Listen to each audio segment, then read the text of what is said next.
ఇందాక కీర్తన భాగంలో కూడా చూసాం. మరి ఆయన మరణించి తిరిగి లేచినాడు అనే స్టేట్మెంట్ ఈ లోకంలో ఏ వ్యక్తి జీవితంలో కూడా సాధ్యం కాలేకపోయింది. భూమి మీద మహానుభావులని అలాగే దేవుళ్ళని అనేక మంది పిలువబడినప్పటికీ వారి అవసాన దశ వచ్చినప్పుడు వారు ఖచ్చితంగా మరణించే తీరాల్సి వచ్చింది. దేవుని స్తోత్రం. అయితే మరి సమాధిని గెలిచి తిరిగి లేస్తాను, నాతో కూడా అన్ని శక్తులు ఉన్నాయి అని చెప్పి ట్రైల్స్ కూడా వేశారు చాలామంది. సజీవంగా ఉంటుండగానే సమాధిలోనికి వెళ్ళి అవసరమైతే కాసేపు కొంత సమయం పట్టిపోయాక తీసి చూసుకోండి నేను బ్రతికే ఉంటానని చెప్పిన వాళ్ళు కూడా అదే సమాధిలో కూలబడక తప్పలేదు. కానీ మరణించిన తర్వాత 3వ దినమున తిరిగి లేచిన ఒక గొప్ప సంగతి నీవు నేను విశ్వసిస్తున్న యేసయ్యకు ఉంది. దేవుని స్తోత్రం. హల్లెలూయా. ఎందుకనంటే ఆయన వాగ్దానం చేశాడు ఏమనంటే, నీ దేవుడు నిత్య జీవములకు పోయే మార్గం నీకు ఇస్తాడు, నిత్య జీవితానికి ప్రసాదిస్తాడు అని. యుగ యుగములు ఆయనతో కూడా నువ్వు ఉంటావు అని వాగ్దానం చేశాడు. యుగ యుగములు ఆయనతో ఉండేటట్లయితే మరణం ఉండకూడదు కదా, మరణం ఉండకూడదు కదా. మరి శారీరక మరణం ఇప్పటికి పొందినప్పటికీ కూడా తీర్పు దినములో మనందరము కూడా ఆయన ఆనుకుని ఉన్నందుకు, ఆయన మాటలు అనుసరిస్తున్నందుకు, ఆయనతో సజీవులమై అక్కడ ఉండగలిగేందుకు వీలుగా మన సమాధులు తెరవబడతాయట. దేవుని స్తోత్రం. హల్లెలూయా. అలా సమాధులు తెరవబడటం సాధ్యమేనండి అని నువ్వు అనుకోవడానికి, అనుమానించడానికి వీలు లేకుండానే ఆయన సమాధిని ఆయన తెరుచుకొని చీల్చుకొని వచ్చారు. దేవుని స్తోత్రం. హల్లెలూయా. ఆయన సమాధిని గెలిచి తిరిగి లేచాడు కాబట్టి నీ సమాధి తెరవడం ఆయన సులువు. ఆయన మరణాన్ని గెలిచాడు కాబట్టి నిన్ను మరణం నుంచి గెలిపించటం ఆయన సులువు. యెషయా గ్రంథ ధ్యానాలు చేస్తున్నప్పుడు చాలా చాలా మంచి విషయాలు దేవుడు మాట్లాడాడు. చాలా మందికి పశ్చాత్తాపం కలిగించాడు, చాలామంది భక్తి విధానాన్ని మార్చాడు. అందులో యెషయా ఒక మాట అంటాడు, ధర్మశాస్త్ర ప్రకారం నేను బోధించకపోతే నా జీవితానికి అరుణోదయము కలగదు, నా పిల్లలు నేను ఆకలిగొని దేశ సంచారం చేస్తారు అని ప్రకటించారు. ఆయన ప్రకటించిన ప్రకటనలో యేసుక్రీస్తు పుట్టుకుంది, యేసుక్రీస్తు శ్రమలు పొందటం ఉంది, యేసుక్రీస్తు 1000 ఏళ్ల తిరిగి లేవడం ఉంది, 1000 ఏళ్ల పాలన ఉంది, అన్నీ కూడా ప్రవచించారు. ఇది జరిగింది క్రీస్తు శకం 35 ఏరియాలో అయితే ఆయన ప్రవచించింది క్రీస్తు పూర్వం 740 ఏరియాలో. కాబట్టి ప్రవక్త చేత ప్రవచింపచేసి ప్రవచనాలు నెరవేరడం కోసం వచ్చిన ఏకైక దేవుడు ఇతడు. దేవుని స్తోత్రం. ఈ లోకంలో ఇందాక అనుకున్నట్టుగా అనేక మంది మహానుభావులు ఉన్నారు, కానీ వారి యొక్క జీవితాలు ప్రవచనాత్మకం కాదు. వారు పలానా ప్రాంతంలో పుడతారు, పలానా ప్లేస్లో పుడతారు, పలానా సమయంలో పుడతారని ఎవరు కూడా ముందుగా ఎవరు ప్రవచించలేదు. ప్రవచనాత్మక పుట్టుక, ప్రవచనాత్మక శిక్ష, ప్రవచనాత్మక మరణం, ప్రవచనాత్మక ఆరోహణం, దేవుని స్తోత్రం అన్నీ కూడా ఈ ప్రభువైన యేసుక్రీస్తులో మాత్రమే నెరవేరాయి. దేవుని స్తోత్రం. ఇటీవల మనం విన్నాం, ప్రవీణ్ గారి గురించి విన్నాం కదా. ఆయన్ను ముఖ్యంగా చంపిన కారణం లోకానికి ఎప్పటికే తెలుసు. అదేమిటి అంటే ఆయన ఒక సనాతన ధర్మం అనే దానికోసం హైకోర్టులో బిల్ వేశాడు. దానికోసం నా తరపున ఎవరు ఏ లాయర్ వాదించగలే, నేనే వాదిస్తాను అని చెప్పాడు. మొన్న 16వ తారీఖున, ఇవాళంతా 20వ తారీఖున, మొన్న 16వ తారీఖున హీరింగ్ ఉంది, కోర్టు హీరింగ్ ఉంది. దాని దగ్గర వెళ్ళాలి. ఏమండి, ఒక వ్యక్తిని మత మార్పిడి చేయకూడదు అనే బిల్లును తీసుకొస్తున్నారు. ఆ బిల్లుకు వ్యతిరేకంగా అసలు అందులోనికి ఎందుకు మత మార్పిడి జరగకూడదు, అసలు ఈ మతంలో ఉంది అంటే ఆ మతంలో ఉన్నది ఏంటి అని ఆయన మరి దాని గురించి చాలా స్టడీ చేసి ఆయన ఆ కోర్టులో నిలబడడానికి వెళ్ళబోతాడు 16వ తారీఖు. అతడు వెళ్ళి ఆ ధర్మాన్ని కానీ మొత్తం మరి కోర్టు వాదోపవాదాలు విన్న తర్వాత వాస్తవాలు గ్రహించిన మీదట ఎటువైపు తీర్పు ఇస్తుందో మనకి తెలిసిందే. అటువైపుగానే తీర్పిస్తే లోకం ఎటుపోవాలి అనే ఆలోచన అందరికీ కలిగింది. కాబట్టి ఆయన మరణానికి ఒక రంగు పులివారు ఏమనంటే, అతను తాగి చనిపోయాడు అని, ఏదో తాగుతూ వచ్చాడంట అని. ఇవన్నీ ఎందుకు చెప్తున్నాను మీకు తెలిసిందే, కానీ ఎందుకు చెప్తున్నానంటే, ఒక సత్యాన్ని భూస్థాపితం చేయాలి అని అంటే బలమైన అబద్ధాన్ని పుట్టించాలి. ఒక సత్యాన్ని భూస్థాపితం చేయాలంటే ఏం చేయాలంట? ఒక బలమైన అబద్ధాన్ని పుట్టించాలి. అలా ఆయన తెర మీదకు వస్తే అసలు సత్యం బయటపడక తప్పదు. ఈ లోకంలో ఎంతోమంది సేవకులు మీకు తెలుసు, విస్తారమైన సేవ చేస్తూ ఉన్నారు. ఆయన అంత విస్తారమైన సేవ కాదు, కానీ ఆయన సేవ చేసే కోణం వేరు. ఆయన కేవలం యేసు యొక్క సత్య వాక్కు ప్రకటించి యేసు ప్రేమను చూపించాలని తన జీవితం, తన భార్య, తన బిడ్డలు అట్లా. కాబట్టి ఇప్పుడు ఇతను పోయి దీని మీద పడ్డాడంటే దీని మీద పడ్డాడు. దాని గురించి స్టడీ చేసేది బాగా. కాబట్టి అతని చావు దీనికి ఫుల్ స్టాప్ అవుతుంది అని చెప్పి మనం ఆలోచిస్తున్న అనేక ప్రాబ్లమ్స్కు చెక్కు పెట్టడం అవుతుందని చెప్పి ఇక పోరాడలేనటువంటి అనేక మంది ఏం చేశారు అంటే హతం మార్చారు. తెలుస్తుంది, ఇది వాస్తవం, అందరికీ హత్యం తెలుసు. కాబట్టి ఆయన కోసం హైదరాబాద్లో ఏదో ర్యాలీ చేస్తూ ఉంటే మా టీచర్ ఒక ఆమె చెప్తుంది, ఆ పక్కన ఒక ఆమె అంటుందంట, ఆమె మా టీచర్ అంటుందంట, తాగి చనిపోయినోడి కోసం కూడా ర్యాలీ చేస్తారా అంటే ప్రపంచానికి ఎంతగా నమ్మించారు చూడండి. ఆమె అడగడంలో తప్పలేదు. ప్రపంచాన్ని ఎంతగా నమ్మించారు చూడండి, నమ్మించడానికి ప్రయత్నించారు. కానీ మోర్ దాన్ 75% మనుషులకు, మతస్థులకు కాదండి నేను మాట్లాడుతుంది, మనుషులకు.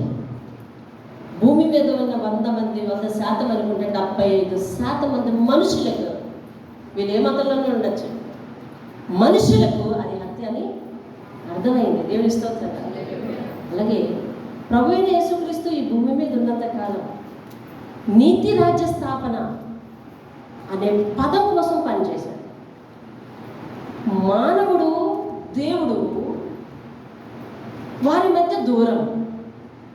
ఇది ప్రపంచం చాలా బ్రహ్మాండంగా ఆలోచిస్తుంది, అంటే చాలా పెద్దది. ఇది మానవుడు చేరుకోలేని దూరం ఏదైనా ఉందంటే అది దేవుడు అని చెప్పింది. లోకంలో కొన్ని కులాల వారు దేవుని దగ్గరకు రావడానికి ప్రవేశం లేదు అని చెప్పింది. వాళ్ళని దేవుని పని కొరకు, ఆ కులాల వారిని దేవుని పని కొరకు వాడుకోవచ్చు. ఎలా?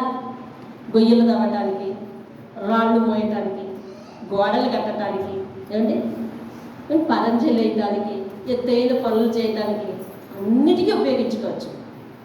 అంతా తయారైన తర్వాత మాత్రం వారు మందిర ప్రహరీలకు కూడా అడుగు పెట్టడానికి వీల్లేదు అని ప్రపంచం చెప్తుంది. ఇప్పటికీ దాన్నే పాటిస్తున్నారు.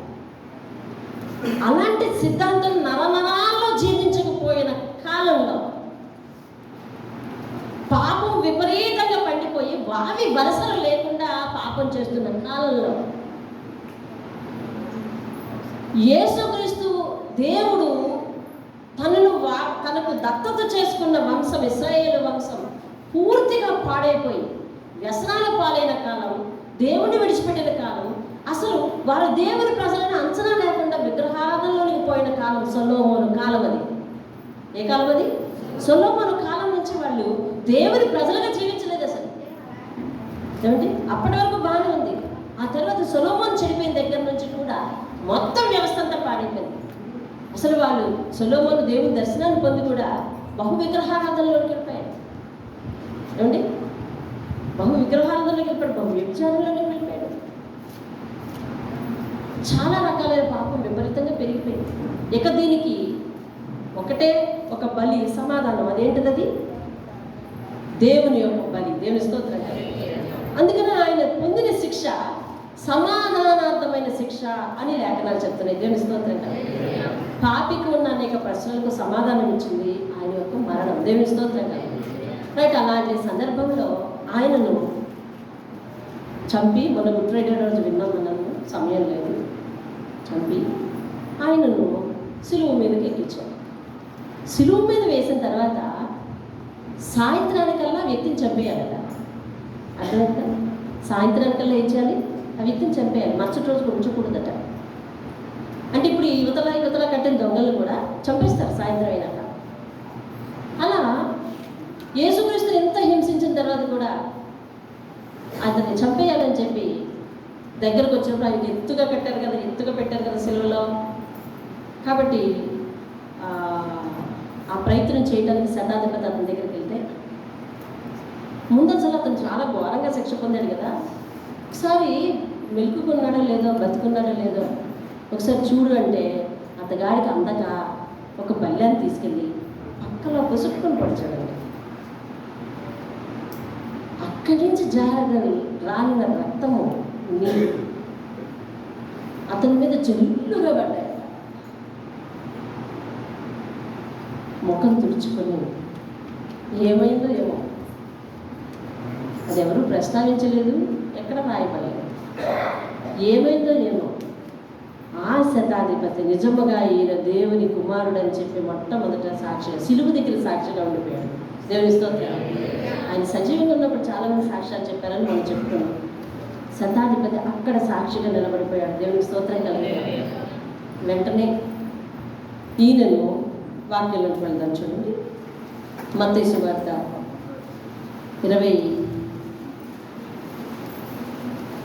27వ అధ్యాయం 57వ వచనం. యేసు శిష్యుడిగా ఉన్న అరిమతయి యోసేపు అని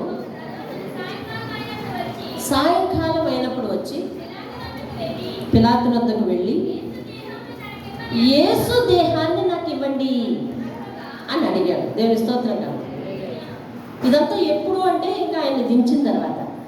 ఇలా దించక ముందు ఆయన కొనప్రాణం అయిపోయిన తర్వాత ఏం జరిగింది? అదే అధ్యాయంలో పైన 51వ వచనం, దేవాలయపు తెర పై నుండి కిందకు చిరిగింది, భూమి, యేసయ్య చనిపోయిన తర్వాత ఏం జరిగిందంట? భూమి ఉనికిపోయిందంట, బండలు ఏమైనాయి అంట, బట్టలు అయినాయి అంట, ఇంకా తెరవబడేను. చాలు నిర్జీవమైన వస్తువులన్నీ కూడా కదిలిపోయాయండి. నిర్జీవమైన వస్తువులన్నీ కూడా కదిలిపోయాయి. కానీ యేసయ్య సిలువలో మరణించాడు ఎవరి కోసం అంటే, ద వన్ అండ్ ఓన్లీ, నా కోసం. అలా చెప్పండి. ఆయన మరణం లేకపోతే, ఆయన రక్తం కార్చకపోతే ఎవరికో నష్టం అనుకుంటామేమో, నీకే నష్టం. నీ పాపములు క్షమించబడవు. నువ్వెంత గొప్పవాడివైనా, ఎన్ని ప్రస్థానాలు దాటినా కానీ నీకు నరకం తప్పదు. ఎందుకనగా భూమి మీద దైవ లక్షణాలు కలిగిన వారిలో ఆయనకు ఒక మంచి నామం ఇవ్వబడింది, యేసు క్రీస్తు రక్షకుడు, అభిషక్తుడని. ఆయన శరీరధారిగా ఉండగలగడానికి కారణం ఏమిటంటే, మన కొరకు రక్త మాంసాలు అర్పించడానికి, రక్తం చెందించడానికి మన మధ్య మనిషిగా ఉన్నాడు, వచ్చాడు. పరలోకంను విడిచి ఆయనకి ఇవ్వబడిన ఆ గొప్ప నామం ఏ వ్యక్తికి లేదు. ఏ వ్యక్తి యొక్క పేరుకి అటువంటి అర్థం లేదు.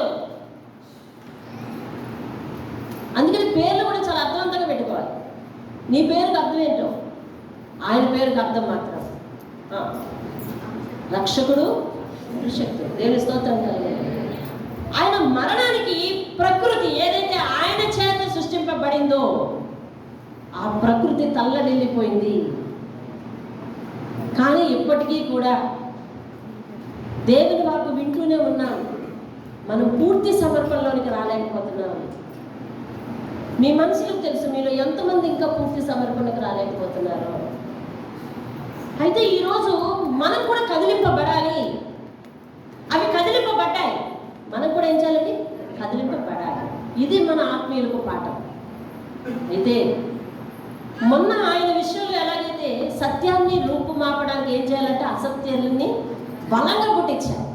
అలా యేసు మరణానికి, యేసు తిరిగి లేచిన సందర్భానికి అనేకమైన వ్యతిరేక భావనలు పుట్టించారు. అందులో మీకు కొన్ని చెప్తా, ఒక్కొక్క లైన్ జాగ్రత్తగా వినండి. ఇప్పుడు లేఖనాలు ఏం చెప్తున్నాయి? అరిమతయి యోసేపు అనే అతడు సాయంత్రం వచ్చి పిలాతునందుకు వెళ్ళి, అయ్యా ఆ యేసుక్రీస్తు వారి దేహం నాకు ఇచ్చేయండి, నా దగ్గర కొత్త సమాధి ఉంది, అది నా కోసమే తొలిపించుకున్నానండి, మా తోటలో వేసుకున్నాను, అది అందులో నేను ఆయన్ని తీసుకెళ్ళి పెట్టుకుంటాను అని అన్నాడు. దేవుని స్తోత్రం. ఇప్పుడు ఫలానా పొలం ఉంది, ఆ పొలం ఎవరితో ప్రత్యేకంగా పేరుందా లేదా? ఉందా లేదా చెప్పండి. ప్రత్యేకంగా పేరుంది. అలాగే అతని పొలం అతనిదని తెలుసు కదా, అందరికీ తెలుసు. ప్రభు అయిన యేసయ్య లేచిన తర్వాత ఈ లోకం పుట్టించిన ఒక సిద్ధాంతం ఏంటంటే, తెరవబడ్డ సమాధిని వెళ్ళారు కదా స్త్రీలందరూ. అదిగోండి 28వ అధ్యాయం చూడండి, 28వ అధ్యాయం. విశ్రాంతి దినం గడిచిపోయిన తర్వాత ఆదివారం తెల్లవారుచుండగా మగ్దలేనే మరియ, వేరొక మరియ సమాధిని చూడవచ్చని, ఇదిగో ప్రభువు దూత పరలోకము నుండి దిగివచ్చి, ఇందాక మనం చూసాం, రాయి పొర్లించి దాని మీద కూర్చుంది. అప్పుడు మహాభూకంపము కలిగింది. ఆ దూత స్వరూపము మెరుపు వలె ఉంది. అతని వస్త్రము హిమమంత తెల్లగా ఉంది. అతనికి భయపడటం వల్ల కావలి వారు కూడా వణికి చచ్చిన వారి వల్ల ఉన్నారు. దూత ఆ స్త్రీలను చూచి, మీరు భయపడకండి, సిలువ వేయబడిన యేసును మీరు వెతుకుచున్నారు, కానీ ఆయన ఇక్కడ లేరు, ఆయన ఇక్కడ లేడు, తాను చెప్పినట్టే ఆయన లేచున్నాడు. రండి, ప్రభు పండుకొనిన స్థలము చూచి త్వరగా వెళ్ళి ఆయన మృతుల్లో నుండి లేచి ఉన్నాడని శిష్యులకు తెలియజేయండి. దేవుని స్తోత్రం కలిగి. ఇదిగో ఆయన గలిలయకు మీకు ముందుగా వెళ్ళుచున్నాడు, అక్కడ మీరు ఆయనని చూస్తారు అని చెప్పాడు. దేవుని స్తోత్రం కలిగి. హల్లెలూయా. కాబట్టి ఇది జరిగింది. 12వ వచనం, 11వ వచనం. వాళ్ళు వెళ్ళుచుండగా కావలి వారిలో కొందరు పట్టణంలోనికి వచ్చి జరిగిన సంగతులన్నీ ఏం జరిగినాయి వాళ్ళ ఆడవాళ్ళు వెళ్ళారు. అక్కడేమో భూకంపం వచ్చి రాయి పొర్లింపబడిపోయి ఉందంట. అక్కడ సమాధి తెరవబడి ఆ రాతి మీద, పొర్లింపబడిన రాతి మీద దేవదూతలు కూర్చుని ఆయన చెప్పినట్టు ఆయన తిరిగి లేచిపోయాడమ్మా, ఇక్కడ లేరు, మీకంటే ముందుగా గల్లీలో కనిపిస్తారు, మీరు వెళ్ళిపోండి అని చెప్పాడంట. ఇలా జరిగిందంట అని అందరూ చెప్పుకుంటుంటే 12వ వచనం. కాబట్టి వారు పెద్దలతో కూడి వచ్చి ఆలోచన చేసి సైనికులకు డబ్బిచ్చి, మేము నిద్రపోవచుండగా అతని శిష్యులు రాత్రి వేళ వచ్చి అతన్ని ఎత్తుకొని పోయారని చెప్పండి. అధిపతి చెవిని పడిన ఎడల మేము అతన్ని సమ్మతిపరిచి, నిజమే వారు చెప్పింది నిజమే అని చెప్పి మీకేం అపాయం కలగకుండా మేము చూస్తాము అని తప్పుడు సాక్ష్యం పలికించారు. చూసారు? అదిలో ఎన్ని సాక్ష్యాలంటే, మొట్టమొదట ఇక్కడ సాక్ష్యం ఏంటి? డబ్బులు ఇచ్చి సైన్యాన్ని మమ్మల్ని బలవంతం చేసి పట్టుకుపోయారు అని చెప్పమన్నారు ఒకటి. ఇంకోటి ఏం పుట్టించారంటే, చరిత్రలో ఉంది, మీరు కావాల్సిన చదువుకోండి, రాంగ్ టూమ్ థియరీ అని ఉంటుంది. అంటే పొరపాటుగా వెళ్ళారు, ఒక తెరిచిన సమాధి దగ్గరికి వెళ్ళిపోయారు, అది తెరవబడి ఉండిపోయింది. కాబట్టి వీళ్ళందరూ వచ్చి అతను మృతుల్లోంచి లేచిపోయాడు అని ప్రచారం చేశారు, కానీ నిజంగా అతను లేవలేదు అనే సిద్ధాంతాన్ని పుట్టించారు, అనే అంశాన్ని పుట్టించారు. తర్వాత వినండి. ఇప్పుడు అతను ప్రత్యేకంగా ఒక తోటలో సమాధి చేయబడ్డ తర్వాత వీళ్ళు ఎక్కడున్నారో వేరే సమాధి దగ్గరికి వెళ్ళిపోయేది ఉంటుందా? అందరితో కలిపి అతను సమాధి చేయలేదు కదా. ఒక ప్రత్యేకంగా ఒక ధనవంతుడు తన పొలంలోనే తాను తొలిపించుకున్న సమాధి. అప్పుడు తప్పు సమాధి దగ్గరికి వెళ్ళిపోయే అవకాశం ఉందంటారా? లేదు. కానీ ఇది ఒక సత్యమైన, ఇదంతా మీకెందుకు చెప్తున్నా, మీరు ఎందుకు ఈరోజు తెలుసుకోవాలి అని అంటే, లోకం అనేకమైన అసత్యాలు పుట్టిస్తున్నప్పుడు అసలు నీ దేవుడి గురించి నీకేమైనా తెలుసా? నీ దేవుడి గురించి నీకేం తెలుసో చెప్పగలగాలి. దేవుని స్తోత్రం కలగాలి. అదేదో తెరవబడ్డ సమాధి, కొత్త సమాధి దగ్గరికి వెళ్ళి సమాధి తెరిచి ఉందని చెప్తే అందరు నమ్మిస్తారా? అన్నట్టు ఎవరైనా నిన్ను ప్రశ్నిస్తే లేదయ్యా, అది ఒక ప్రత్యేకమైన సమాధానం. ఒకరి పొలమది, ఒకరి సొంతమది. అతని అడ్రస్ తెలియని వాడు ఎవడు లేడు, కాబట్టి వాళ్ళు వెళ్ళింది రావటం కాదు అని. రెండవది, ఇదిగో వీళ్ళు చెప్పినట్టుగా శిష్యులు అతన్ని ఎత్తుకెళ్ళిపోయారు, దొంగతనం చేసేసారు బాడీని అని చెప్పమన్నారు. అదొక తీరి, అంటే బాడీని దొంగతనం చేశారు అని. మరొక తీరి ఏంటంటే ఊహ, ఈ స్త్రీలందరూ అతను లెగిచాడు అని ఊహించుకున్నారు అని చెప్పమన్నారు. ఊహే అంటే చూడండి, చనిపోయిన వారి గురించి మనం బాధపడుతున్నప్పుడు వాళ్ళు కనిపిస్తున్నట్టుగా అనిపిస్తుంది చూసే, అలాంటి ఊహని చెప్పండి. ఇది ఇల్యూషన్ థియరీ అని ఇదొకటి పుట్టించారు ఏమండి. అలాగే సూప్ థియరీ అని, సృహ తప్పి పడిపోయాడు, సిలువ మీద నుంచి దింపేటప్పటికి అతను సృహ తప్పి పడిపోయాడు, మనందరం చనిపోయాడు అనుకున్నాము. కానీ ఆ తర్వాత కొన్ని రకాల లేపనాలు పూసి ఇతను బ్రతికించేశారు వీళ్ళు అని చెప్పారు. అర్థమవుతుందా? ఎన్ని తప్పుడు వాదనలు పుట్టించినా కానీ యేసయ్య తోమాకి కనిపించాడు కదా. ఎలాగా? ఇందాక గాయపడిన హస్తాన్ని చూపించాడు. చూస్తాను, నువ్వు నమ్మవా? నమ్మకపోతే అతను చెప్పాడు ఏమనంటే, నేను అతని గాయాల్లో వేలు పెట్టి ఉంచుతానే కానీ. అది ఎక్కడ ఉంటుంది చూడండి, యోహాను సువార్తలో కానీ ఉంటుంది. యోహాను సువార్త కానీ లూకా సువార్త కానీ చివరికి రండి ఒకసారి. ఎవరైనా దొరికితే వెంటనే నాకు సహాయం చేయండి. 8 రోజుల వ్యవధిలో అక్కడికి వచ్చేస్తాడు. ఏమండి? ఆ యోహాను సువార్తలో పొందుపరచబడి ఉంటుంది. అది 20-26 చూడండి, చదవండి అక్కడ.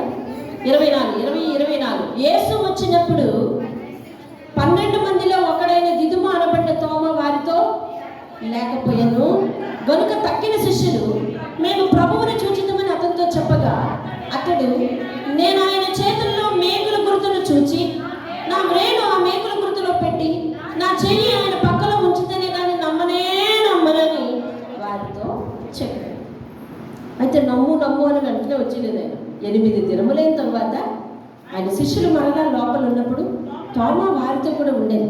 తలుపులు మూయబడి ఉండగా యేసు వచ్చి మధ్యను నిలిచి మీకు సమాధానం కలుగునాగాక అనెను. తరువాత తోమాను చూచి నీ వ్రేలు ఇటు చాచి నా చేతులు చూడుము, నీ చేయి చాచి నా పక్కలో ఉంచి అవిశ్వాసివి కాకుండా విశ్వాసివై ఉండుమనెను. అందుకు తోమ ఆయనతో నా ప్రభువా నా దేవా అనెను.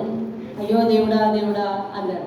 అంటే అప్పుడు అంత బతిమాలకు నువ్వు చూచి నమ్మితివి కానీ చూడక నమ్మిన వారు ఎవరు? మనమే. ఇప్పుడు మన పేరేం పేరు చెప్పండి? ధన్యులు. దేవుని స్తోత్రం కదా. మన పేరేం పేరు? ధన్యులు. అమ్మ చూడు, లైట్ పడిపోతే స్తంభం పడిపోతుంది. చూడక నమ్మిన వారు ధన్యులు. దేవుని స్తోత్రం కదా. వినండి, దేవుడు సందర్భానుసారం ఒక మాట గుర్తు చేశాడు. నేను అందరితో ఇది మాట్లాడుతున్నాను. అందరు శిష్యులు ఉన్నప్పుడు తోమ లేనప్పుడు జరిగింది చెప్పినప్పుడు నమ్మాలి కదా. ఎంతమంది చెప్తున్నారు ఆయనకి? చెప్పండి. 10 మంది శిష్యులు ప్లస్ స్త్రీలు. అవును కదా, 10 మంది శిష్యులు. ఎలాగా? ఈయనొకడు యోధా వెళ్ళిపోయాడు చెప్తున్నాడు. కనిపించేశాడు కానీ లేచి వచ్చేసాడు కానీ అని కాదురా, కనిపించాడు రా అంటే లేదు నేను ఆయన గాయాల్లో వేలు పెట్టి, అదేం దరిద్రమైన ఆలోచన వచ్చిందో మరి అర్థం కాలేదు. నేను ఆయన నేరుగా తాకి చూస్తే బాగుండు అల్లే. అర్థమవుతుందా? మీరు గుచ్చి పదాన్ని అర్థం చేసుకోవాలి. నేను తాకి చూస్తే బాగుండు అనలేదు. ఆయనకు అర్థమైంది, లెక్క వేసుకున్నాడు అనమాట. అర్థమైందా? అంటే మొన్నటికి 3 రోజులు, ఇవాళ చెప్తున్నారు ఇది 4వ రోజు 5వ రోజు అనుకుందాం, పోనీ ఒక 10 రోజులు. ఇప్పటికీ ఆ గాయాలు తగ్గవు. అలా లెక్కేసుకొని గాయాలు ఇంకా పచ్చిగా ఉంటే అతడు, లేకపోతే లేదు అన్నట్టుగా అనుకుంటున్నాడు. అయితే చూసారా, అతను కోరిక ఎలాగుందో చూసావా? యేసును మళ్ళా ఒకసారి బాధించేలాగుంది. అవునా? యేసును మళ్ళా ఒకసారి బాధించేలాగుంది. మనకు కూడా మన జీవితంలో ఎన్ని మేలు చేస్తున్నా ఇంకొక టాస్క్ ఇస్తామేంటో తెలుసా? ఈసారి ఈ మేలు చెయ్యు, నువ్వు దేవుడు అని నమ్ముతావు అంటావు. ఎన్నిసార్లు ఆయన తెర మీదకి వచ్చి దేవుడిని నేను దేవుడిని అని చెప్పాలి నీకు? అసలు లేదు కదా. అయినా కూడా అలాగే మన జీవితంలో చేస్తూ ఉంటాయి. మనం మూర్ఖంగా అడిగిన మనవి ఆయన అంగీకరించి చేస్తుంటే. ఎందుకనంటే చేతుల్లో ఏలు పెట్టడం అనేది అంత సింపుల్ విషయం అండి. కొట్టుకుపోయిన దాని మీద మళ్ళీ ఆయింట్మెంట్ పెట్టుకోవడానికి వేలు పెడితేనే నీ వేలు నీకే బాధ, అది నువ్వు 3 వేలు అంటావు. అయితే 8 దినములు అతను విశ్వాసాన్ని పునరుద్ధరించుకుంటాడేమో చూశాడు. లేదు, 8 దినములు అయిన తర్వాత వాళ్ళందరూ కలిసి ఉండే సమయం వచ్చింది. వెంటనే వచ్చాడు. వచ్చి యేసయ్య మిగిలిన 10 మందితో మాట్లాడా, తోమాతో మాట్లాడా? పాయింట్కి రావాలి అందరూ. అది ఎవరితో మాట్లాడాడు? తోమాతో. నిజమే, ఎవరైతే అనుమానంగా ఉన్నారో మనసులో, ఎవరైతే ఆయన కోసం కొంచెం సంకుచిత భావంతో, అంటే అయ్యో నేను ఈ తప్పు చేశాను అయినా దేవుని ఎదుట ఎలా ఉన్నారో,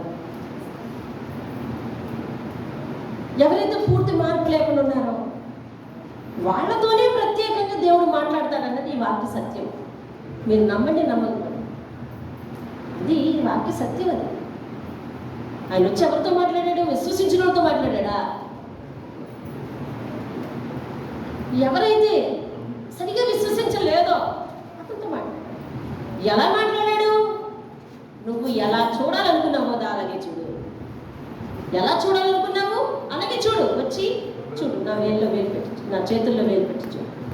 చూసిన తర్వాత అబ్బురిపోయాడండి, ఆశ్చర్యపడిపోయాడు. నా దేవా నువ్వేనా నాయనా, నిజంగా నా దేవా అంటా ఉన్నాడు.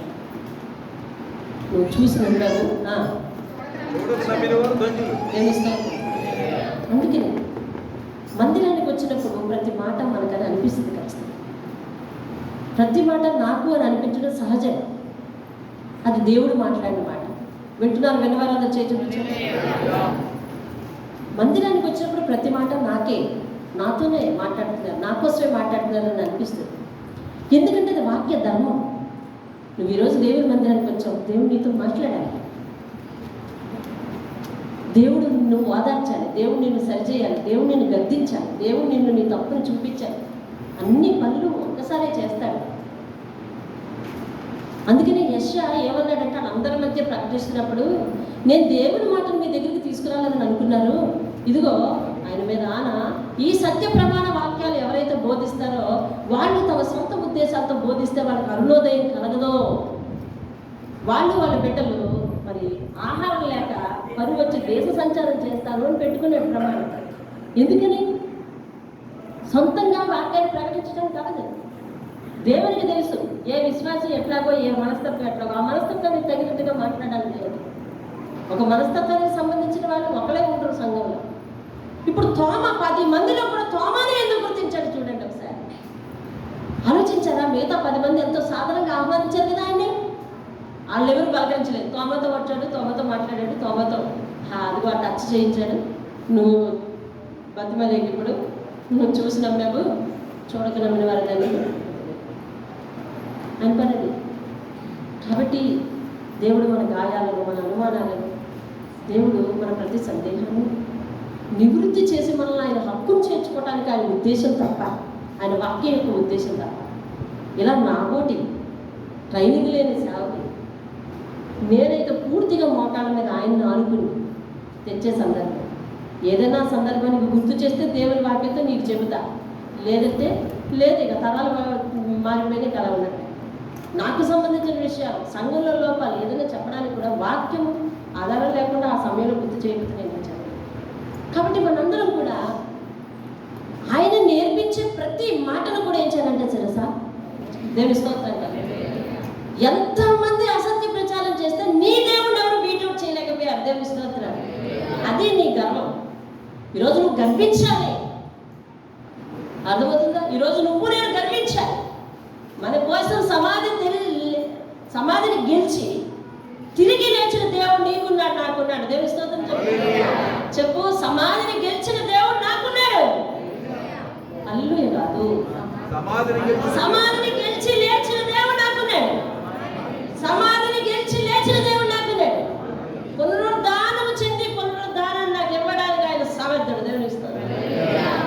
హల్లెలూయా. ఇదిగో చెప్తున్నా, చిన్న చిన్న అలవాట్లకు అస్సలు లొంగిపోకు. నీ దేవుడు పునరుద్ధారుడు, మరణం కంటే బలమైన. అసలు నీ బలం ఏంటో నువ్వు తెలుసుకో. పునరుద్ధారుడే దేవుడిని బలంగా కలిగి ఉన్నావు. చిన్న చిన్న కష్టాలకు కుమిలిపోకు. పరిస్థితులను మార్చగల, సృష్టిని కదిలించగలిగిన దేవుడు నీకున్నాడు.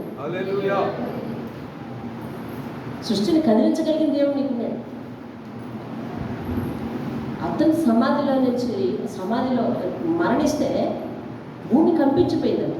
సమాధిని గెలిచి లెగుస్తుంటే భూమి కంపించిపోయిందంట. అంటే అర్థం ఏంటండి? భూమి మీద నుంచి అతడు వెళ్ళిపోతున్నాడంటే భూమి ఏడ్చింది. అర్థమవుతుందా? అతడు మళ్ళీ ఆరోహణ అవుతున్నాడంటే మళ్ళీ ఏమైందండి? కంపించింది. ఒక నిశ్చయ వస్తువు ఆయన చేత చేయబడ్డాను కదా అనే కృతజ్ఞతతో కదులుతూ ఉంటే నువ్వు కదలద్దా? కదలాలి. దేవుడు నాతోనే మాట్లాడుతున్నాడు, నాకే వాక్యం వచ్చిందని కదలాలి. నిన్ను మార్చటం, మార్పు చెందించటమే దేవుని ఉద్దేశం తప్ప నిన్ను అనుమానంతో ఉంచటం ఆయన ఉద్దేశం కాదు. తోమా కోసం మళ్ళీ రావాల్సిన పని లేదు, కానీ ఆయన వచ్చాడు. అవును కదా, వచ్చాడు. నిజంగా తెలుసా, నేనంటాను ఈరోజు విశ్వాసంలో నువ్వు వెనకబడినా, ఇది ఎవరికి వర్తించిన వాళ్ళు నాకే అనుకోటి కావలసిన వాక్యాన్ని, విశ్వాసంలో నువ్వు వెనకబడినా దేవుడు మాత్రం నిన్ను వదిలిపెట్టడు.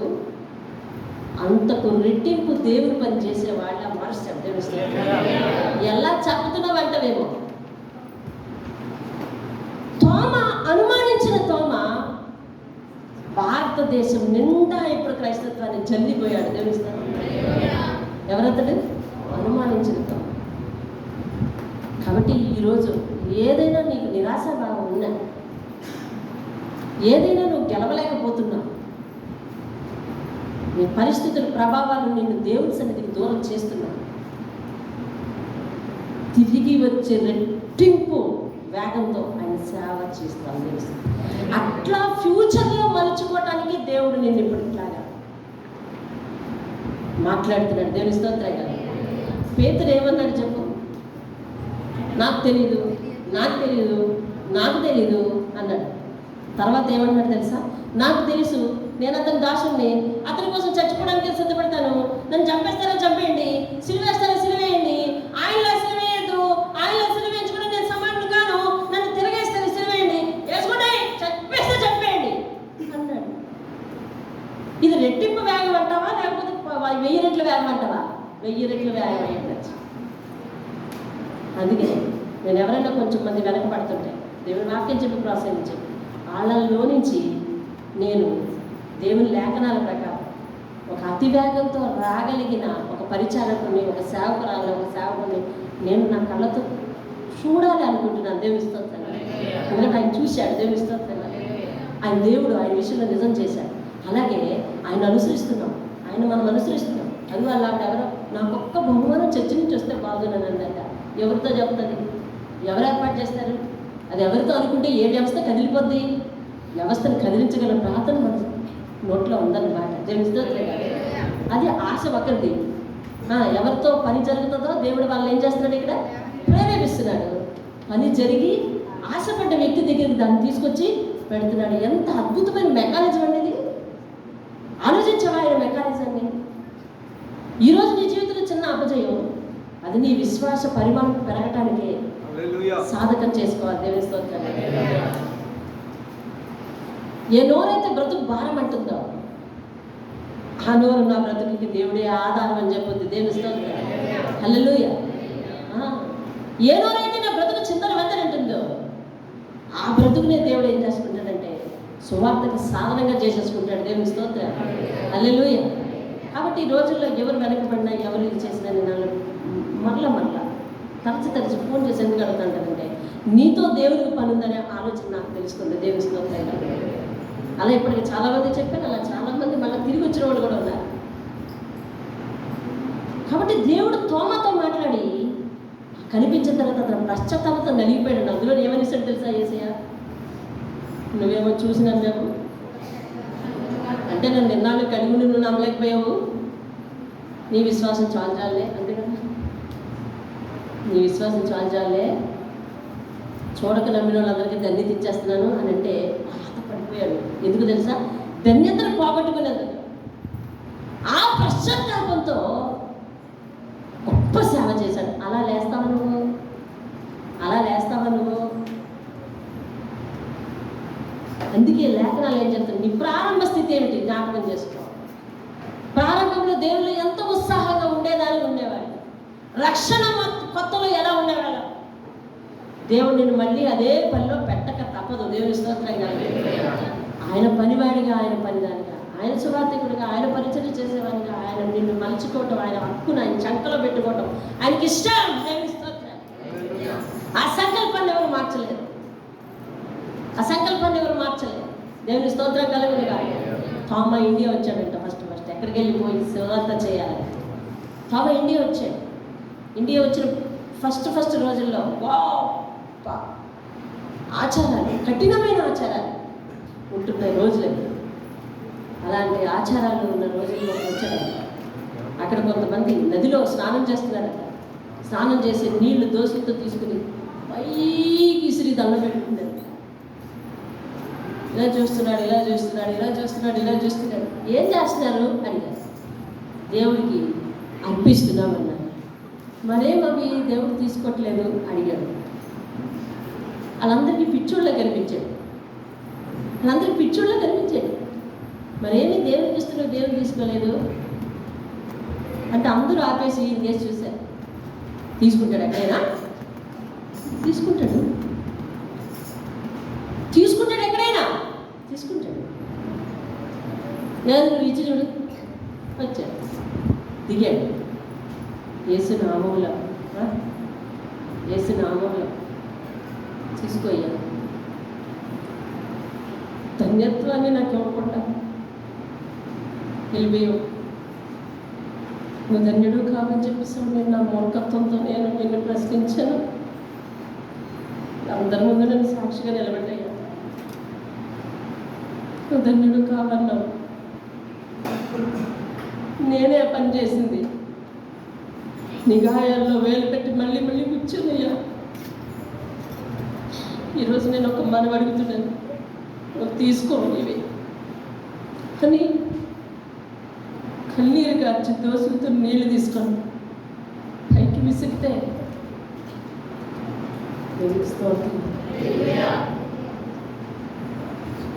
ఎవడిడు? క్రైస్తవుడు. స్టాండ్. ఎవరైతే వివక్షకు గురి అయిపోయి విచక్షణ లేకుండా అనేకమైన హింసలకు గురి కాబడుతున్నారు అటు వారందరినీ కూడా కౌగిల్లో చేర్చుకొని సువార్త చేసిన వెడతామా దేవుని స్తోత్రం. అయ్యా, ఇప్పుడైనా నీ సేవ చేసినందుకు నన్ను ధన్యుడు అనాలి. అనుమానించిన పాపనే ఇప్పుడైనా నువ్వు నన్ను ధన్యుడి అనాలి.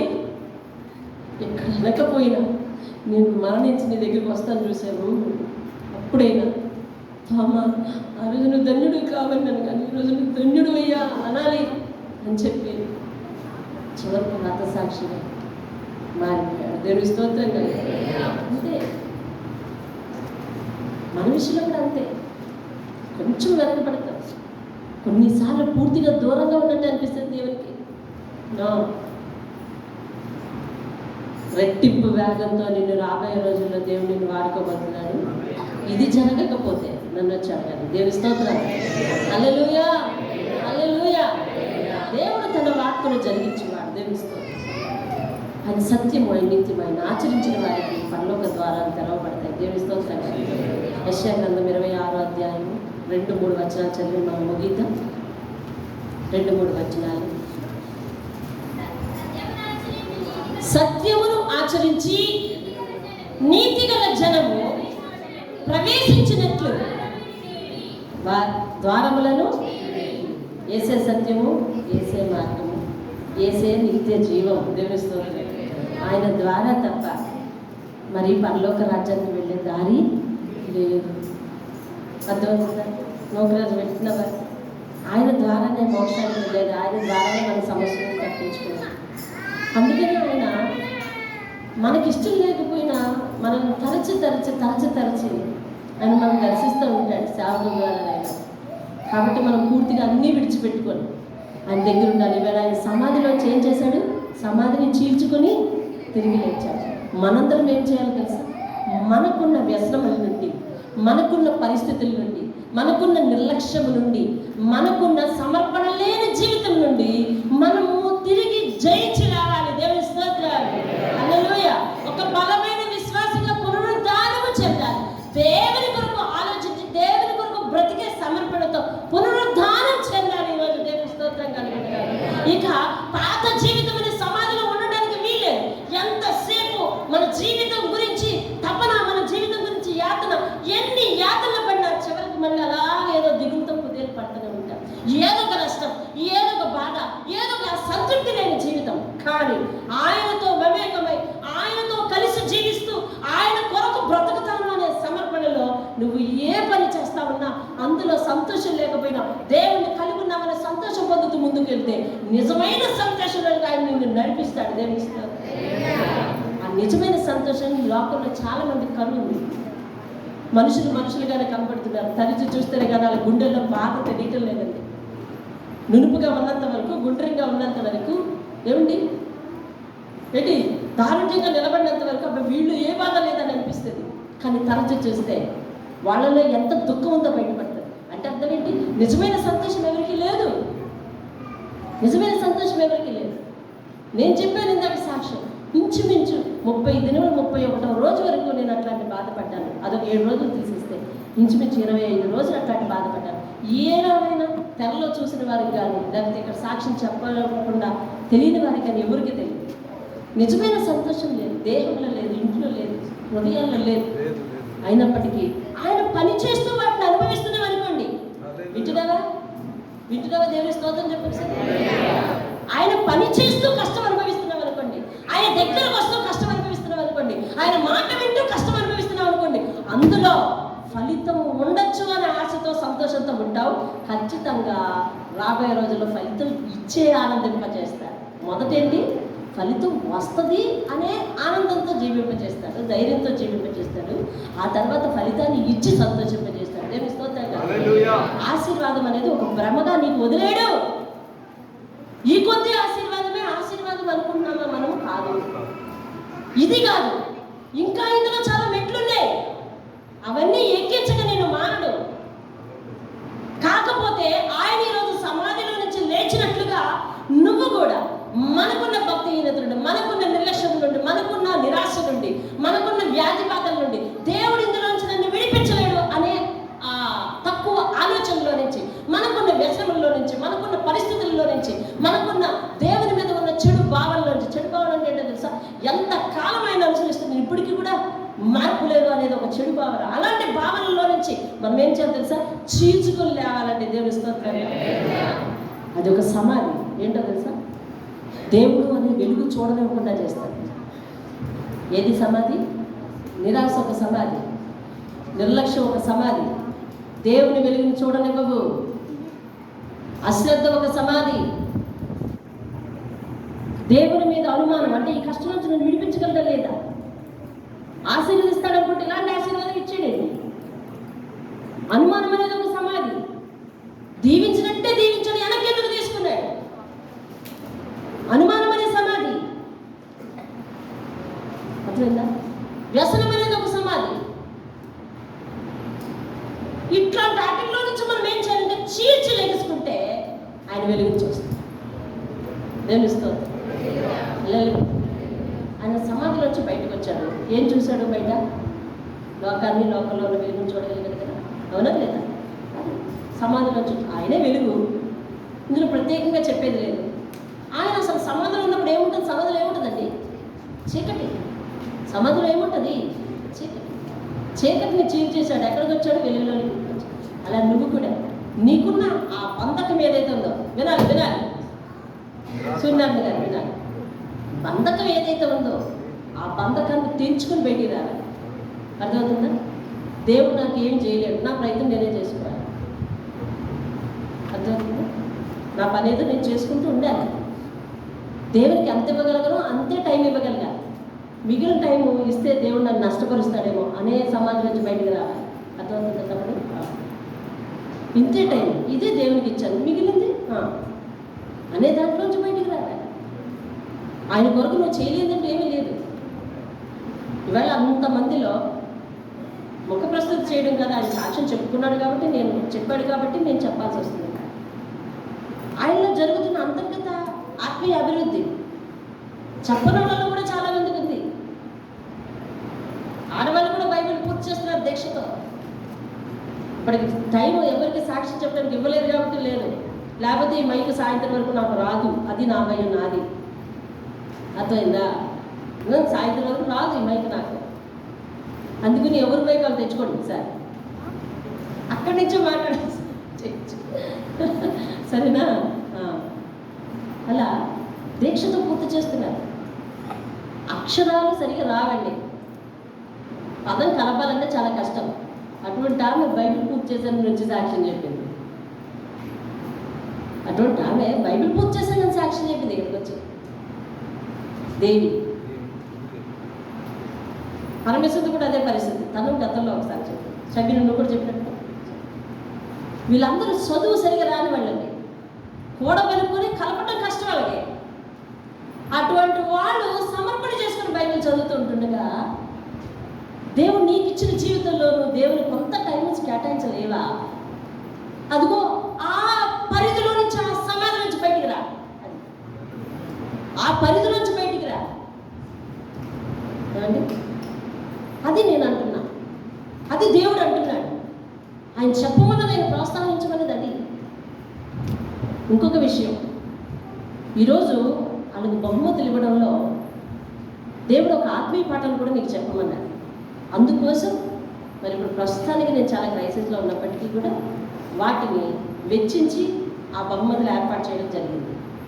ఒకటేంటో తెలుసా, వాళ్ళు 40 దినాల ప్రయాణం ప్రారంభించారు. మొదటి రోజు, ఆ రోజు మా కొరకు ఒక బహుమానం ఉందని వాళ్ళకి తెలియదు. ఆలకిస్తున్నారా? 39వ దినానికి వచ్చారు. ఆ రోజు వాళ్ళకి బహుమానం ఉందని తెలియదు. 39వ రోజు నిన్న, అదే 40వ రోజు నిన్న వాళ్ళందరినీ నిలబెట్టి చప్పట్లు కొట్టించారు. ఆ రోజు కూడా వాళ్ళకు వారి చేతికి ఒక బహుమానం ఇస్తారని వాళ్ళకి తెలియదు. ఎందుకు ఇలా చేయమన్నాడంటే అంత చేయమన్నాడు. లేకపోతే నేను 40 రోజుల్లోనే 40 రోజులు ముగింపు రోజు ఒక సక్సెస్ మీట్ పెట్టేసుకోవచ్చు. అట్లే దేవుడు ఎలా నడిపిస్తే అలాగే నడవడం అంతేనండి. ఇంకెంతకు మించి మీకు ఎట్లాగ అర్థమైనా నేనేం చేయలేదు. ఈరోజు మనందరితో దేవుడు మాట్లాడేది ఏంటంటే, ఎదర బహుమానం ఉంది, ఎదర ఆశీర్వాదం ఉందో లేదో తెలియకుండానే నువ్వు ప్రయాణం చేస్తున్నా, నీకు నేను ఖచ్చితంగా బహుమానం ఉంచుతా.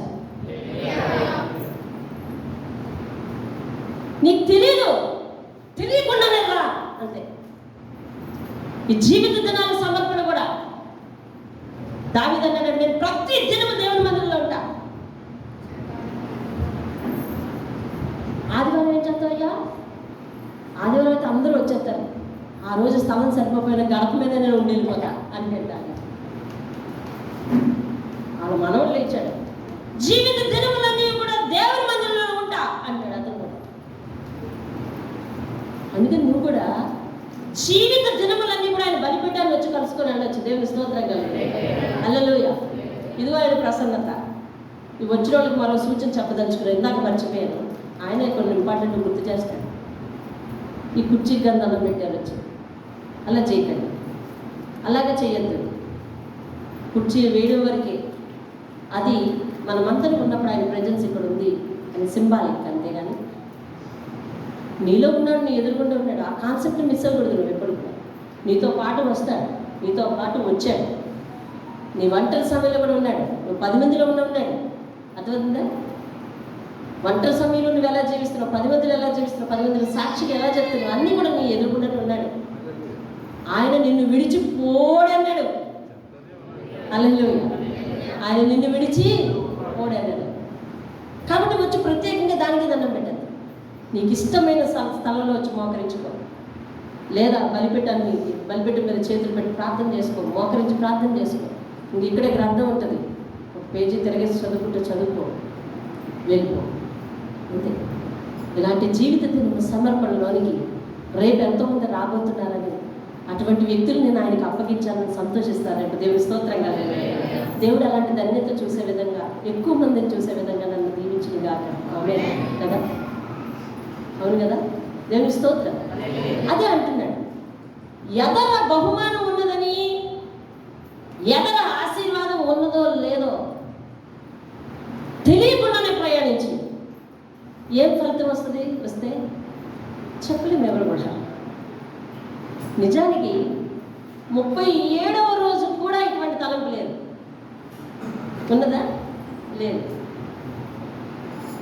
దేవుడు తన ప్రణాళికల వైపు నడిపిస్తాడు. నీకేం కావాలో ఇస్తాడు. నాకు ఇక్కడికి వచ్చాక తెలిసింది, ఒకరి ప్రార్థన, తులసి ప్రార్థన చేసిందంటే నాకు ఏదైనా ఒకటి సంఘం నుండి ఒకటి ఇస్తే బాగుండు అని ప్రార్థన చేసిందంట. చేస్తే అది ఎవరి మైండ్లో పెట్టాడు దేవుడు? ఇదొక అద్భుతమైన మెకానిజం అండి. అది అలాంటి పరిపాలన చేయాలి అంటే, అలా అందరినీ కదపాలంటే, కదిపి ఎవరికి ఏది కావాలో వాళ్ళకి తీసుకెళ్ళి ఇవ్వాలంటే ఆయన తరవే. దేవుని స్తోత్రం. ఆయన చేతులతో ఏమీ చేయడు, కానీ ఆయన కన్ను సన్నలతో అందరినీ కూడా తన పని తాను చేయిస్తాడు. దేవుని స్తోత్రం. అలా ఈ సందర్భంగా ఆమె కూడా తెలుసుకోవాల్సిన పాఠం ఉంది. నీ పరిస్థితులు ఏవైనా నీ మనవిని దేవుడు అంగీకరించి ఓపికతో ప్రయాణం చేయి. ఇప్పటివరకు ఎలా ప్రయాణం చేసి అలాగే ప్రయాణం చేయు. నీ ప్రతి పరిస్థితిని దేవుడు అలాగే మార్చి, ఒక్కొక్క పరిస్థితిని, ఏ పరిస్థితి గురించి అయితే కన్నీరు కారుస్తా ఉన్నావో ఆ ఒక్కొక్క పరిస్థితిని ఇలాగే ఒక్కొక్క షీటులాగా, ఒక్కొక్క బహుమతిలాగా నీ చేతిలో పెడతాడు. ఆమేన్ చెప్పు. హల్లెలూయా. ఆమేన్ కాదు, ఎవరైనా అంతే, ఎవరైనా అంతే. నీ ఆశించే దేవుడు, దేవుని స్తోత్రం కలుగును. కాబట్టి అదే సమాధిలో ఉండద్దు. నిన్నటి వరకు ఎలాంటి భక్తి జీవితం చేశావో వదిలేసాయి, వదిలే. నిన్నటి వరకు ఎలా జీవించావో వదిలే. ఈ రోజు అది పగలగొట్టబడాలి, తెరవబడాలి. అందులోంచి ఒక కొత్త వ్యక్తిగా రావాలి. శ్యామ వింటున్నావా? నాకంటే చిన్నవాళ్ళని, పెద్దవాళ్ళని కూడా నేను పేరు పెట్టి ఆ సందర్భంలో పిలుస్తున్నాను. ఎందుకంటే దేవుడు నీతోనే మాట్లాడుతున్నాడు సంగతి నువ్వు గ్రహించాలి. నీ పని అది కాదు. నువ్వు అలా ఉండడానికి వీల్లేదు. దేవుడికి ఉపయోగపడే పాత్రగా ఉండాలి. రోజులు తగ్గబడిపోతున్నాయి. మొన్నటి నుంచి నిన్నకు వచ్చాం, నిన్నటి నుంచి ఈ వేళకు వస్తున్నాం. ఈ వేళ కల్లా రేపు వెళ్ళిపోయి ఇది నిన్న అంటాం. గతించిపోతుంది కాలం. నువ్వు ఇంతకీ ఇంకా కూడా అదే మైల్ రాయి దగ్గర, అదే రాయి దగ్గర, అలాగే ఆ సమాధిలోనే, అదే స్థితిలో, అదే పాత పరిస్థితిలో. వింటున్నావా? రఘు వింటున్నావా?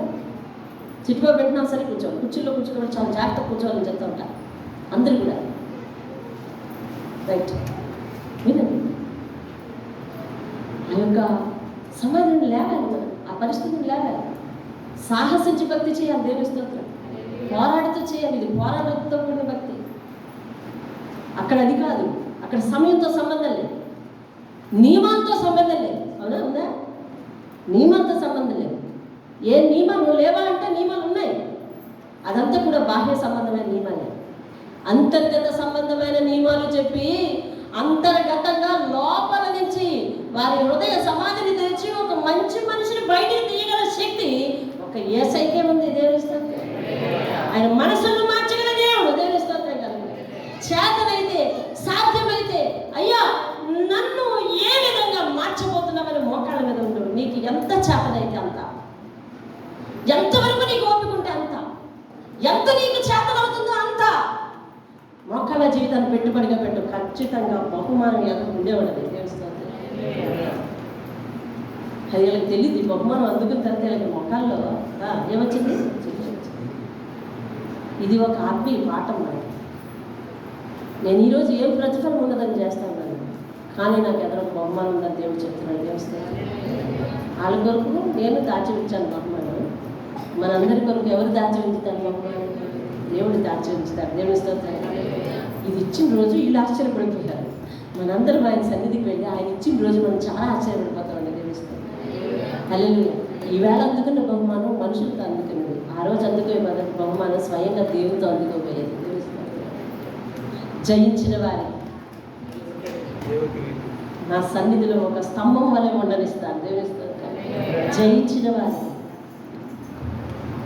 జీవవృక్ష ఫలములు తిననిస్తాను. జయించిన వారి ఒక తెల్ల రాతిని ఇస్తాను.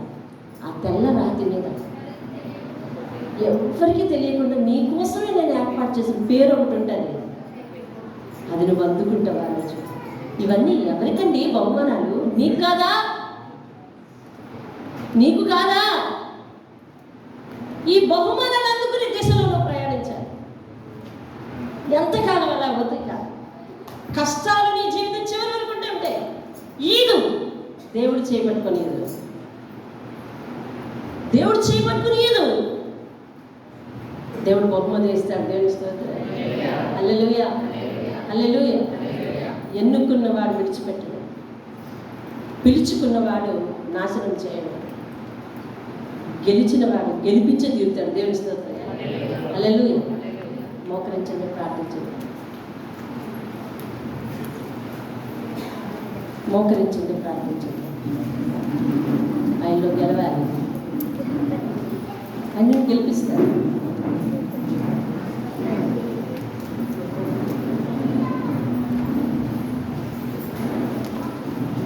మనమందరం పందెంలో ఉన్నాం. ఓపికతో కొనసాగాలి ముందుకి. అట్టి ధైర్యంతో దేవుడు మనల్ని నింపుతాడు. నీ ప్రతి కన్నీటి బాష్ప బిందువును తుడిచి వేస్తాను. నీకు విరోధంగా రూపొందింపబడుతున్న ప్రతి ఆయుధమును నేను వర్ధిల్లనివ్వను. నిన్ను ఆశీర్వదించే వరకు నేను మౌనంగా ఉండను అనే వాగ్దానాలు చేశాడు యెషయా గ్రంథంలో. ఇవన్నీ నీకే, ఇవన్నీ నీకే.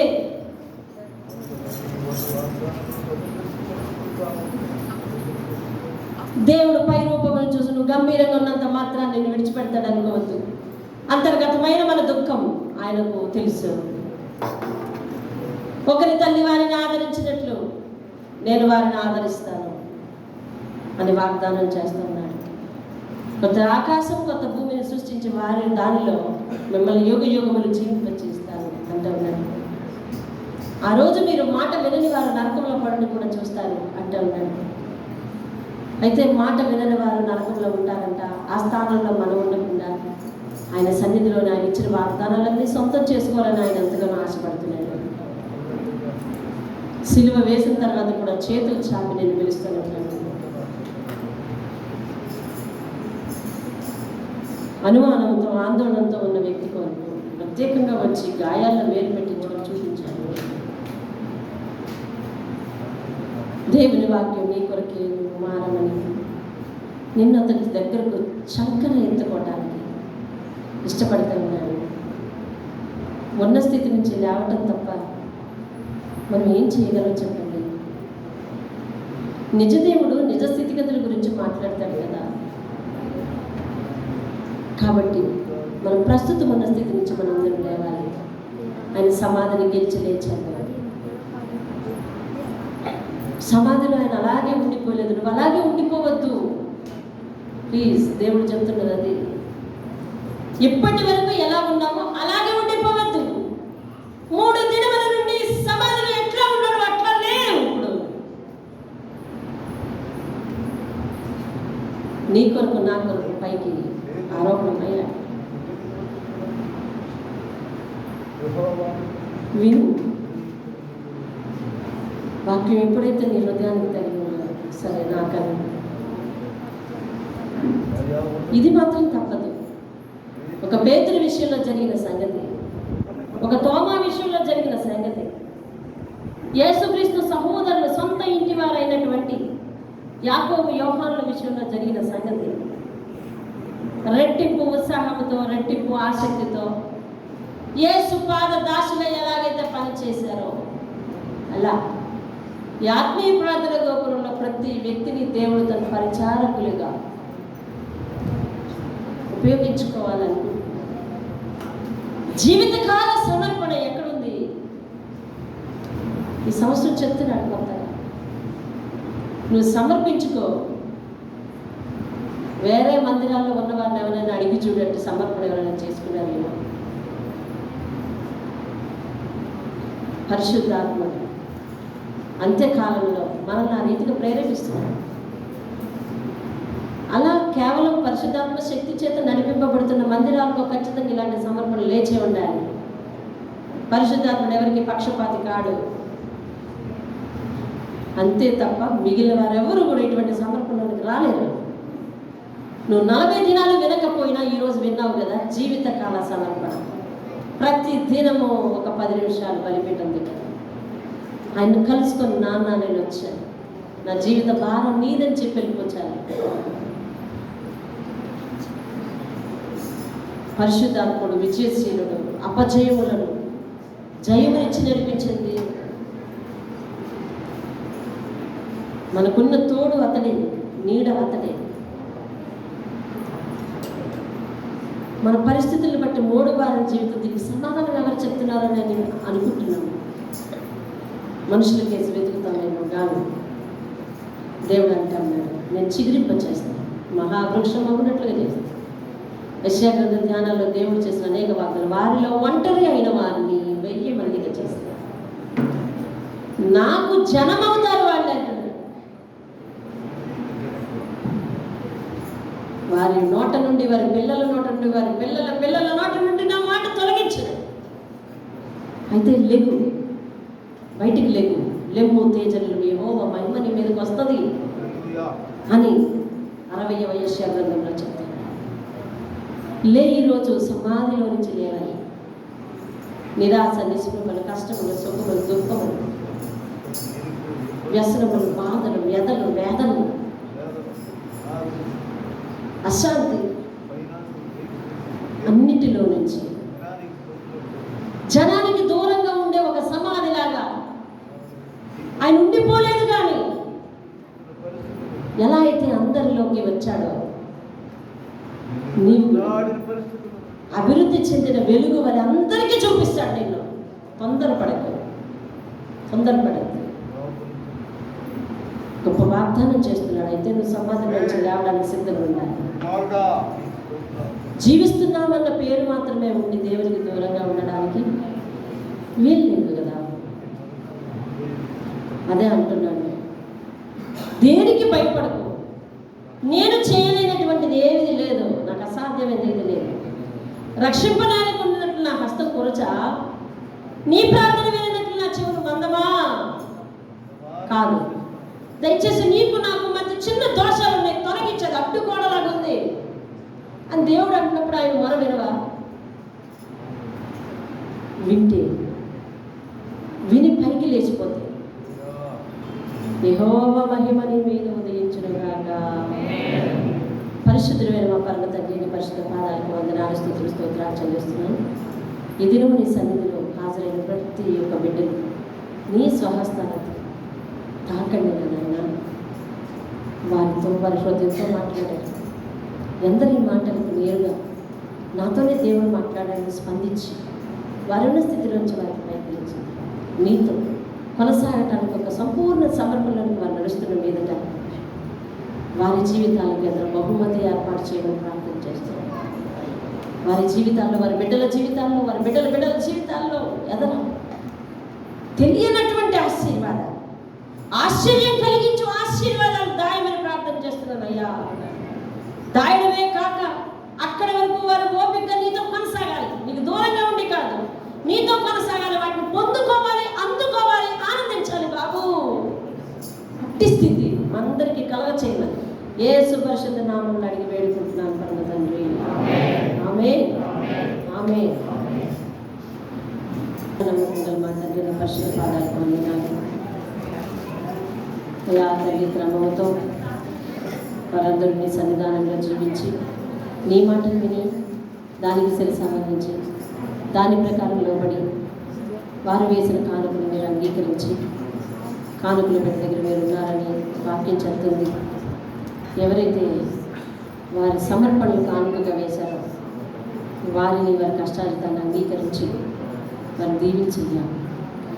అయ్యా తండ్రి, ఇంకెవరైతే ఇంకా సమర్పణ చేసుకోకుండా ఇంకా ఉన్నారో వారి జీవనోపాధి మార్గాలను దీవించయ్యా. వారిలో ప్రభు ఒక చక్కని పునరుద్ధానపు మార్పు తీసుకుని వచ్చి సంఘములకు నీకు సత్య సాక్షిగా వాడుకోమని ప్రార్థన చేస్తున్నాను. ఇచ్చిన కానుకలు ప్రతిదీ కూడా అయ్యా తండ్రి సేవకి ఉపయోగించి ఈ ఈస్టర్ దినమున చేయవలసిన ఆ యొక్క హాస్పిటల్ పరిచయం కూడా ఆ ధనం సరిపోయినట్లు సహాయం చేయండి. ఇంకా అనేక అవసరాలకు ప్రభువా ఉపయోగించబడినట్లుగా దీవించమని ప్రార్థన చేస్తున్నాను. ఎవరెవరి కష్టార్జితకు సేవా కార్యక్రమాలు ఉపయోగపడుతుందో అయినా వారందరినీ వారి మీదకు నిత్యాశీర్వాదం పంపించి అయినా వారిని దీవించి ఆశీర్వదించండి. అలాగే వారి ఆహారంలో నాయనా తండ్రి నాయన కొంతమంది సమర్పణ చేసుకొని మరి నీకు నీ సన్నిధానంలో నా సన్నిధిలో ఉండేటట్లు ఆహార పదార్థాలు తిండి అని అలనాడు మోషే ఆజ్ఞాపించినట్లుగా వారు కూడా తీసుకొచ్చి వచ్చారు. వారిని కూడా దీవించి వారి మరి ఆ బియ్యపు తొట్టే అందరూ కూడా ఖాళీ అవ్వకుండా ప్రభువ ఆయన వారిని దీవించి అనేక మందికి పంచిపెట్టి స్థితిలోనికి వారిని తీసుకుని పొమ్మని అయ్యా. మరి ఎవరైతే లోటుతో వచ్చారో, ఎవరైతే బాధతో వచ్చారో, ఎవరైతే పరిస్థితితో వచ్చారో, అలాగే ప్రభా తండ్రి మరి ఆ కొడవటిపూడి ప్రాంతం నుంచి, మరి దేవవరం నుంచి, సీతారాంపురం నుంచి, మరి తుని ప్రాంతం నుంచి నేను వచ్చిన ప్రతి ఒక్కరిని పాయకలపేట నుంచి వచ్చిన ప్రతి ప్రాంతం నుంచి రిసోర్సెస్ స్కూల్ స్టాఫ్, అలాగే కేజీబీ స్టాఫ్ అందరూ, మెట్రో పిల్లలు అందరూ కూడా అన్ని వీధులు వారు అందరూ కూడా జ్ఞాపకం. మనుషులు మాత్రం మా కన్నులు మర్చిపోవచ్చు, కానీ నీ కన్నులకు ఏ ఆత్మ వచ్చిందో నీకు తెలుసయ్యా. అది ఏ స్థితిలో వచ్చిందో తెలుసు, ఏ పరిస్థితిలో వాక్యం విన్నదో తెలుసు. ఆ స్థితిని బట్టి, స్థితిగతులను బట్టి వాడిని బహుగా దీవించి ఆశీర్వదించమని మీ నామానికి మహిమ తెచ్చుకోండి. రేపటి నుండి ఈ 40 దినాల ప్రస్థానం తర్వాత, పునరుద్ధాన ప్రస్థానం తర్వాత వారిలో నూతన వెలుగుతో నింపబడ్డ ఆత్మలను మీ సన్నిధానానికి రప్పించుకొని అనేక మంది నీ పరిచర్యలో వాడుకుని అనేక మంది నీ సన్నిధి ఆనందము చెందను, నా మందిరంలో ఉన్న మేలు చేత వారిని తృప్తి చెందను అన్న వాక్యం ప్రతి ఒక్కరిలో వర్తింపజేసి మీరే మహిమ ఘనత ప్రభావం పొందమని యేసు పరిశుద్ధ నామంలో అడిగి వేడుకుంటున్నాను పరమ తండ్రి. ఆమేన్ ఆమేన్. యేసు రక్తమే జేసు రక్తమే చేయి. ప్రవేశనామమే సంపూర్ణ విజయం కలుగును గాక. అపవాద క్రియలకు అనంత నాశనం కలుగును గాక. ఆమేన్. తండ్రి అయిన దేవుని ప్రేమ, కుమారుడైన యేసుక్రీస్తు వారి యొక్క కృప, పరిశుద్ధాత్మ యొక్క అన్యోన్య సహవాసం సదా మనకు తోడై నడిపించును గాక. ఆమేన్ ఆమేన్.